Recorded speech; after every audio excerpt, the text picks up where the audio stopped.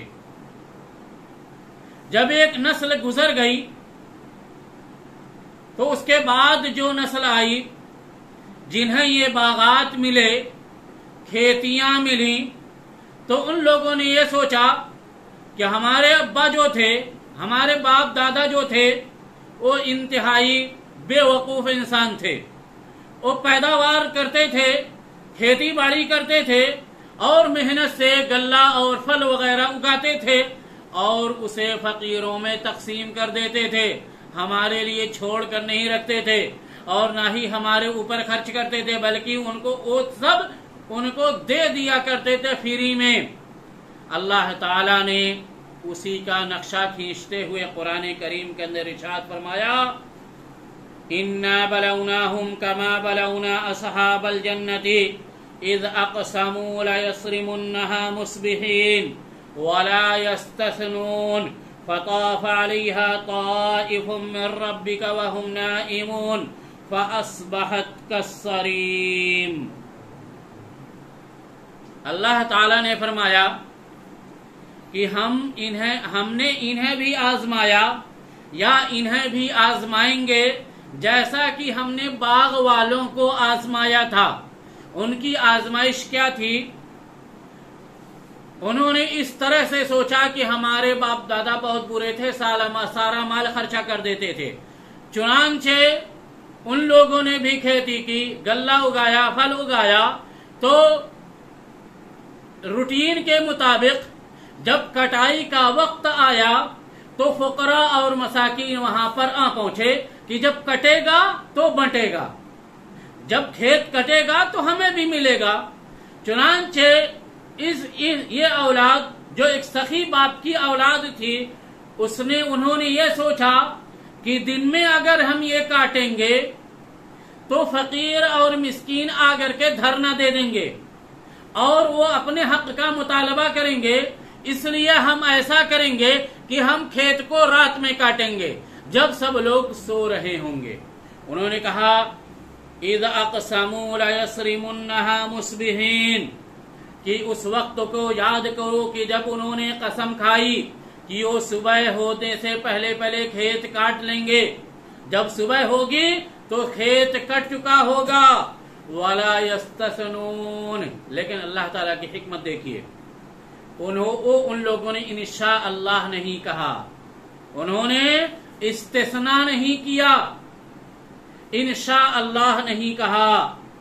فطاف علیہا، یعنی قسم کھائی کہ ہم کھیت کاٹیں گے صبح ہونے سے پہلے، لیکن انہوں نے انشاء اللہ نہیں کہا۔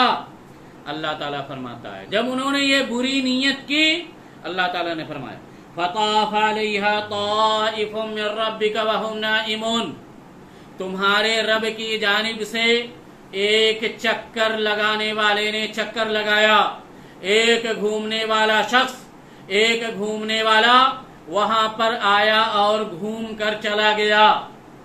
جب صبح ہوئی فَأَصْبَحَتْ كَالصَّرِيمِ، تو ان لوگوں نے دیکھا کہ ان کی کھیتیاں کٹی ہوئی ہیں، کھیت میں تو کچھ نہیں ہے۔ یہ صرف کس کا نتیجہ ہے؟ مال خرچ نہ کرنے کا انجام ہے جو اللہ تعالیٰ نے ان کو سزا دی۔ وہ خوشحال لوگ تھے، مالدار لوگ تھے، صرف یہ قسم کھائی کہ فقیروں کو نہیں دیں گے، سارا مال ذخیرہ اندوزی کر کے رکھیں گے، صرف ہم ہی کھائیں گے، دوسرے کو نہیں کھلائیں گے۔ اللہ تعالیٰ نے ان کے برے نیت کی، برے ارادے کی یہ سزا دی کہ ان کو اس کھیت سے محروم رکھا۔ ذرا آپ سوچیں کہ آپ جو مال اتنی حفاظت سے رکھتے ہیں، اس کو سینت کر رکھتے ہیں، بینک میں رکھتے ہیں کہ کہیں چوری نہ ہو جائے، اگر اللہ تعالیٰ اس مال کو ہلاک و برباد کر دے، کوئی لوٹ کر چلا جائے، چوری کر لے، کوئی ڈاکہ ڈال دے، تو آپ کیا کریں گے؟ ظاہر ہے کہ صبر کریں گے یا بے صبری کا مظاہرہ کریں گے۔ اللہ تعالیٰ نے آپ سے مطالبہ کیا ہے کہ آپ اس مال میں سے جس مال کو جمع کر کے رکھتے ہیں اس میں سے خرچ کرتے رہیں، اس میں سے اس کو اللہ کے راستے میں خرچ کرتے رہیں۔ اسی طرح جو لوگ اللہ تعالی کے دیے ہوئے مال میں سے خرچ نہیں کرتے ہیں اور اس کو اکٹھا کر کے رکھتے ہیں، اللہ تعالیٰ نے ان کے انجام کے بارے میں فرمایا والذین یکنزون الذھب والفضة ولا ينفقونها في سبيل الله فبشرهم بعذاب علیم یوم یحمى علیہا فی نار جہنم فتکوی بها جباہهم وجنوبهم وظہورهم هذا ما کنزتم لأنفسکم فذوقوا ما کنتم تکنزون۔ اللہ تعالیٰ نے ایسے لوگوں کے لیے جہنم کے عذاب کی وعید سنائی ہے۔ یہ جو مال ہم اکٹھا کر کے رکھتے ہیں اور اسے اللہ کے راستے میں خرچ نہیں کرتے ہیں، اللہ تعالیٰ نے فرمایا والذین یکنزون الذھب والفضة ولا ينفقونها، کہ جو لوگ سونے اور چاندی کو ذخیرہ اندوزی کرتے ہیں، سینت کر رکھتے ہیں، بینک بیلنس کرتے ہیں، ولا ينفقونها فی سبیل اللہ، اور اسے اللہ کے راستے میں خرچ نہیں کرتے ہیں، فبشرهم بعذاب علیم، ایسے لوگوں کو دردناک عذاب کی بشارت دے دو۔ یوم یحمى علیہا فی نار جہنم، کہ یہ مال قیامت کے دن جہنم کی آگ میں گرم کیا جائے گا، فَتُقْوَى بِهَا جِبَاهُهُمْ وَجُنُوبُهُمْ وَظُهُورُهُمْ، اور اس مال سے